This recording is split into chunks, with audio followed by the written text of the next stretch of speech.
নমস্কার বন্ধুরা, বিশ্বরূপ দর্শনে আপনাদের সবাইকে স্বাগত জানাই। আজকের এই ভিডিওতে আমরা আলোচনা করব একটি বড় বিপদের বিষয়ে, যা বর্তমানে ভারতের সামনে এসে হাজির হয়েছে। ভারত ফাইটার জেট প্রযুক্তির ক্ষেত্রে অনেকটাই পিছিয়ে পড়েছে। সম্প্রতি একটি খবর সামনে এসেছে, যেখানে বলা হয়েছে যে চীন আগামী 2 বছরের মধ্যে পাকিস্তানকে প্রায় 4.5 জেনারেশনের ফাইটার জেট সরবরাহ করতে চলেছে। এই ফাইটার জেটটির নাম হল J-35 ফাইটার জেট। ভারতের হাতে বর্তমানে সবচেয়ে উন্নত প্রযুক্তির যে ফাইটার জেট রয়েছে তা হল রাফাল ফাইটার জেট, যা ভারত ফ্রান্স থেকে সংগ্রহ করেছে। তবে প্রযুক্তির দিক থেকে রাফাল হল একটি 4.5 জেনারেশনের ফাইটার জেট। 4.5 জেনারেশনের রাফাল ফাইটার জেটে মূলত গতি এবং কার্যক্ষমতার উপর বেশি জোর দেওয়া হয়েছে। কিন্তু 5th জেনারেশনের J-35 ফাইটার জেটে স্টিলথ প্রযুক্তির উপর বিশেষভাবে কাজ করা হয়েছে। স্টিলথ প্রযুক্তির মাধ্যমে ফাইটার জেট কোনো অঞ্চলের রাডার সিস্টেমকে ফাঁকি দিয়ে প্রবেশ করতে সক্ষম। বর্তমান রাডার প্রযুক্তি J-35 ফাইটার জেটকে চিহ্নিত করতে পারবে না। যদি পাকিস্তান চীনের কাছ থেকে এমন 40টি J-35 ফাইটার জেট পায়, তবে এটি ভারতের জাতীয় নিরাপত্তার জন্য একটি বড় হুমকি হয়ে দাঁড়াবে। বর্তমানে ভারতের ফাইটার জেট ফ্লিট 1960-এর সময়কালের থেকেও নিচে রয়েছে। ভারতের হাতে 31টি স্কোয়াড্রন রয়েছে, যেখানে প্রতিটি স্কোয়াড্রনে 24টি ফাইটার জেট থাকে। দেশের প্রতিরক্ষা ব্যবস্থা সঠিকভাবে বজায় রাখতে ভারতের 42টি স্কোয়াড্রনের প্রয়োজন। ভারত ঘোষণা করেছে যে 2035 সালের মধ্যে AMCA ফাইটার জেট দেশের মধ্যেই উৎপাদন শুরু হবে। তবে 2035 এখনও অনেক দূরে।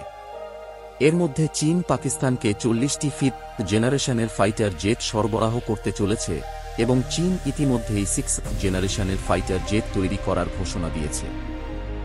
এগুলি রাডারকে ফাঁকি দেওয়ার পাশাপাশি কৃত্রিম বুদ্ধিমত্তার AI সাহায্যে পরিচালিত হবে। এই এয়ারক্রাফটগুলিতে পাইলটের প্রয়োজন হবে না। ভারতের জন্য এখন সবচেয়ে বড় চ্যালেঞ্জ হল ফাইটার জেটের পরিমাণ এবং মান উভয়ই বৃদ্ধি করা।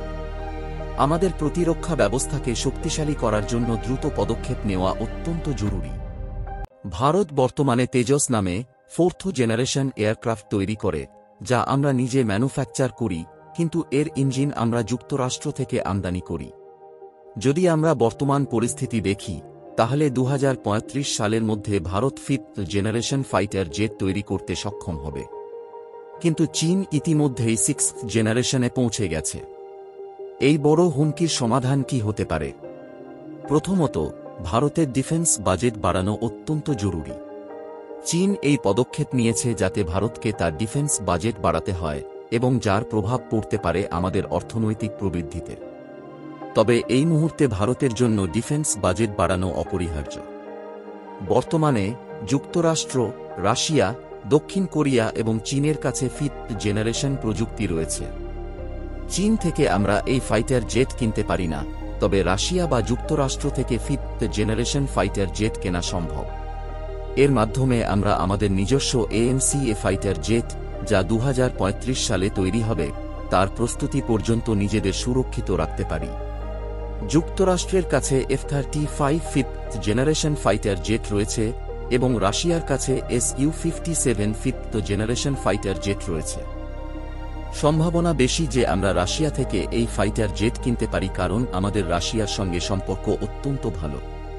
তবে যদি যুক্তরাষ্ট্রের সঙ্গে এই চুক্তি সম্ভব হয়, এটি ভারত যুক্তরাষ্ট্র সম্পর্কের জন্য একটি ঐতিহাসিক মুহূর্ত হবে। বর্তমানে ভারতের ডিফেন্স বাজেট $75 বিলিয়ন, যেখানে চীনের ডিফেন্স বাজেট $1.67 ট্রিলিয়ন। অর্থাৎ ডিফেন্স বাজেটের দিক থেকে চীন আমাদের থেকে অনেক এগিয়ে। আমরা চীনের মতো বিশাল বাজেট রাখতে পারব না, তবে আমাদের বাজেট অন্তত $100 বিলিয়ন পর্যন্ত বাড়ানো দরকার। এছাড়া আমাদের AMCA ফাইটার জেট প্রকল্পটি যত দ্রুত সম্ভব বাস্তবায়ন করা উচিত। এই পরিস্থিতি ভারতের জন্য অত্যন্ত বিপজ্জনক এবং আমাদের এটি খুব গুরুত্ব সহকারে নেওয়া প্রয়োজন। এর জন্য একটি কার্যকর সমাধান খুঁজে বের করে তা দ্রুত বাস্তবায়ন করতে হবে।